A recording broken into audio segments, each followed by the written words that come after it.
ఉగ్రవాద వ్యతిరేక పోరాట విశిష్టతను చాటి చెబుతూ ఈ నెల 20 నుంచి 10 రోజుల పాటు రాష్ట్రంలో సమైక్యత యాత్రలను నిర్వహించనున్నట్టు సిపిఎం రాష్ట్ర కార్యదర్శి వి శ్రీనివాసరావు తెలిపారు. వామపక్ష నేతలు, అభ్యుదయవాదులు దీనిలో భాగస్వాములు కావాలని పిలుపునిచ్చారు. జనసేన, తెలుగుదేశం పార్టీలు రాష్ట్రంలో చేపట్టనున్న తిరంగ యాత్రలు మోసపూరితమైనవని ఆయన చెప్పుకొచ్చారు. ఇవి జనాన్ని మభ్యపెట్టే యాత్రలని వ్యాఖ్యానించారు. హిందూ ముస్లింలు కలిసే ఉన్నారని, సైన్యానికి మతం లేదని రక్షణ శాఖ చెబుతుంటే పవన్ కళ్యాణ్ మాత్రం ముస్లింలను పాకిస్తాన్ కు వెళ్లి పొమ్మని చెప్పడం విద్వేషాలను రెచ్చగొట్టడం కాదా అని ప్రశ్నించారు.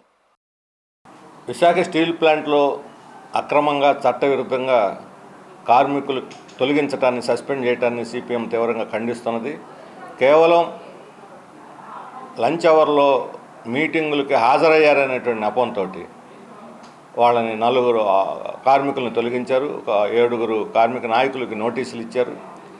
వాళ్ళకి ఎలాంటి సంజాయిషి, తొలగించిన వాళ్ళు, సస్పెండ్ చేసిన వాళ్ళకి ఎలాంటి సంజాయిషి అడగలేదు, వివరణ అడగలేదు. ఏకపక్షంగా తొలగించడం ఇది స్టీల్ ప్లాంట్ని కాపాడేటువంటి పద్ధతి కాదు. 3 ఫర్నేసుల్ని మేము పనిచేయించి 100% ఉత్పత్తి సాధిస్తామని ప్రత్యేక ప్యాకేజీ ప్రకటించామని అంతా కూడా ఈ అంబక్ అంతా కూడా దీన్ని మూసేయటానికి చేస్తున్నటువంటి నాటకం తప్ప ఇంకోటి కాదు. ఈరోజు కార్మికులను వేధించి, వాళ్ళకి నోటీసులు ఇచ్చి, వాళ్ళని సస్పెండ్ చేసి, కాంట్రాక్ట్ కార్మికులు తొలగించి ఫ్యాక్టరీ ఎలా నడుపుతారని మేము అడుగుతున్నాం. ఉన్నతాధికారులు వచ్చి నడుపుతారా? ఢిల్లీ నుంచి వచ్చి వీళ్ళ ఆదేశాలు జారీ చేసేవాళ్ళు దీన్ని ముంచేయటానికి ఏ మిట్టలతోనో అదానితోనో కొమ్మక్కయ్యి చేస్తున్నవాళ్ళు. ప్రతిరోజు ముడి సరుకు దాంట్లో ఇటువంటి వాటిల్లో ఆర్డర్స్లో అన్నింటిలో కూడా కమిషన్లు కొట్టేసి కక్కుర్తిపడేటువంటి వాళ్ళు. వాళ్ళకు మాత్రం ఎలాంటి నోటీసులు ఇవ్వరు, వాళ్ళకి ఎలాంటి చర్యలు వాళ్ళు ఉండవు. వాళ్ళు పెత్తనం చేస్తారు. కష్టపడి ఉత్పత్తి చేసే కార్మికులు మాత్రం చర్యలు ఉంటాయా? ఇదేనా ఫ్యాక్టరీ నడిపేటువంటి విధానం అని చెప్పి అడుగుతున్నాం. తక్షణం ఈ నోటీసుల్ని, ఈ సస్పెన్షన్లను ఉపసంహరించుకొని కాంట్రాక్ట్ కార్మికులను కూడా పనిలో పెట్టుకోవాలి. ఈ నిర్వాసిత కుటుంబాలకు చెందిన 8,500 మంది ఎవరికైతే వాగ్దానం చేశారో వాళ్ళందరినీ పనిలో పెట్టుకోవాలి. తెలుగుదేశం ప్రభుత్వం మీద ప్రత్యేక బాధ్యత ఉంది. వాళ్ళు ఈ వాగ్దానం చేశారు, మా ఎన్నికల్లో గెలిచారు, ఈ కార్మికులు ఓటేస్తే గెలిచారు. పల్లా శ్రీనివాసరావు ఈరోజు దీని మీద అసలు ఏం మాట్లాడటం లేదు, స్పందించడం లేదు. కార్మికులకు అండగా ఉండాల్సిన ఆయన దీని మీద స్పందించకపోవటం అనేది దారుణమైన విషయం. అందుకని రాష్ట్ర ప్రభుత్వం కార్మికులకు అండగా నిలబడి ఈ తీసివేతలు, ఈ క్రమశిక్షణ చర్యలు, ఈ పేరుతోటి ఫ్యాక్టరీని మూసేయటానికి జరిగే కుట్రను అడ్డుకోవాలని చెప్పి మేము కోరుతున్నాం. తక్షణం వీటిని యాజమాన్యం ఉపసంహరించుకోవాలి. అలాగే దేశంలో ఈరోజు ఈ ఆపరేషన్ సింధూర్ పేరుతో ఉగ్రవాదాన్ని అణిచేయాలి, వాళ్ళని అడ్రస్ లేకుండా చేయాలని చెప్పి ఇదంతా కూడా 7వ తేదీ 25 నిమిషాల్లో పూర్తయింది జయప్రదంగా ఆపరేషన్ సింధూరు అని రాజ్నాథ్ సింగ్ ప్రకటించాడు. ఆపరేషన్ సింధూరు జయప్రదమైన తర్వాత కాల్పులు విరమణ అనే దానికి అర్థం ఏమిటి? మనంతటా మనమే కాల్పుల విరమణ ప్రకటించవచ్చు. పాకిస్తాన్ వాడు మన మీదకి వస్తే మనం ఎదురుదాడి చేస్తాం, ఆత్మరక్షణ చేసుకునే హక్కు మనకు ఉంటుంది, పాఠం కూడా నేర్పించవచ్చు.